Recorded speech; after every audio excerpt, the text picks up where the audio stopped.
Here we're trying to identify some characteristics of trig graphs based on equations. I'm going to start with the problem labeled number 1 and talk about y equals 5 sine of the quantity 3 theta plus 2 pi over 3 plus 4. First thing I'm going to identify for this equation is going to be the midline. We do this kind of going to the right here. And for the midline, I'm going to look at the number being added or subtracted to our entire equation. And I see a 4 there. That means I have a midline of y is equal to 4. For the second part, we're looking for the period. And to figure out the period, what I'm going to do is to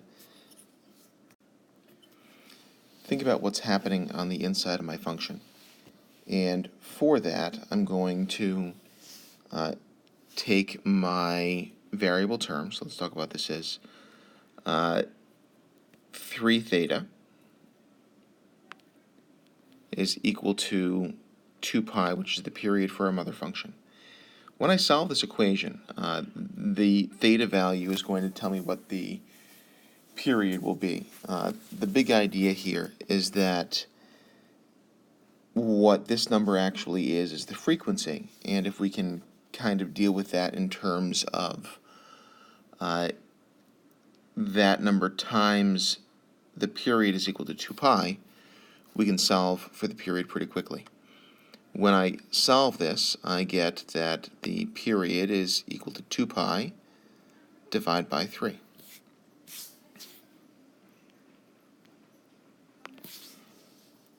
For the next part of this, we're looking at the phase shift, and what we're looking for here is how far over this is going to move our graph.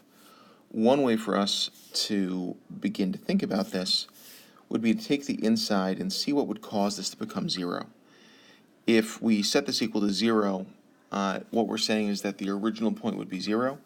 Whatever our new point would be, that would give us our phase shift. So if we do 3 theta plus 2 pi over 3 is equal to 0. Solving this, I get 3 theta is equal to negative 2 pi over 3. And then if we finish solving this, we have theta is equal to, and then if I multiply both sides by 1/3, negative 2 pi over 9. That means that my phase shift is 2 pi over 9 units left. And then finally the amplitude.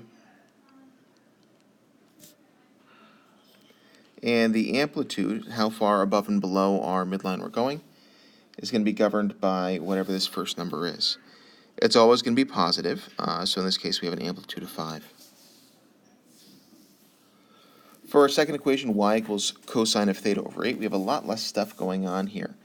I'm going to add a couple things just to kind of help me see what is happening. I'm going to add a 1 times this out front, and I'm going to add a plus 0 out back. Those two things, when combined, will make this a lot easier for me to deal with. So for my midline, I look at my last thing, which is plus 0. We get y is equal to 0. All right, then looking at the next thing, we're looking for the period, and I'm going to do the same thing I did before, and take my variable term, theta over 8 is equal to 2 pi. When I solve this, that will tell me the period. And solving this, I'm going to multiply both sides by 8 to get 16 pi. That's my period. For C, I'm looking for the phase shift. I'm going to do the same thing I did before and set this equal to 0. That's kind of my starting point. So we've got theta over 8 is equal to 0. Solving that, I get that my angle starts at 0, so I don't actually have a phase shift. And then D, I'm looking for the amplitude. That comes from what we're multiplying our function by. So here we've got 1. Our amplitude is equal to 1. The reason that I put the 1 and the 0 as part of this is that helps us see what's going on there.